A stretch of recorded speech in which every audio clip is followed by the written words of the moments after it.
নমস্কার বন্ধুরা, আজকে আমরা রান্না করব পটল পোস্ত। প্রথমে পটল আলু কেটে ধুয়ে নেব। পেঁয়াজ, টমেটো, কাঁচা লঙ্কা, আদা কেটে ধুয়ে নেব। বাটা মশলার জন্য মিক্সিতে একে একে টমেটো, আদা, পেঁয়াজ, পোস্ত, একটু সর্ষে, ধনে গুঁড়ো, গোটা জিরে আর জল দিয়ে বেটে নেব।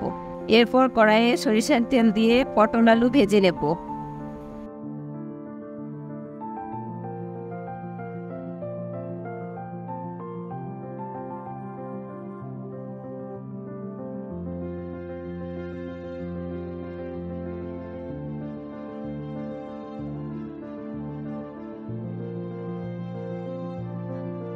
গোটা জিরা, পেঁয়াজ কুচি, কাঁচা লঙ্কা ফোড়ন দিয়ে বেটে রাখা মশলা দিয়ে দেব। তারপর মশলা ভাজা হয়ে গেলে লবণ, হলুদ, অল্প লঙ্কা গুঁড়ো দিয়ে নেড়ে চেড়ে পরিমাণ মতো জল দিয়ে দেব।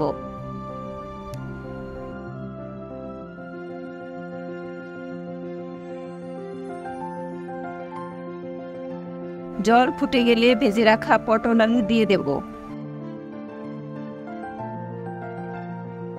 এরপর জল শুকিয়ে গেলে গরম মশলা দিয়ে নামিয়ে নিলেই তৈরি হয়ে যাবে আপনাদের মনের মতো রেসিপি পটল পোস্ত। বন্ধুরা, বানিয়ে খাবেন, দেখবেন খুব ভালো লাগবে। বন্ধুরা, রেসিপিটি ভালো লাগলে ভিডিওটিতে লাইক ও কমেন্ট করবেন, চ্যানেলটিকে সাবস্ক্রাইব করবেন।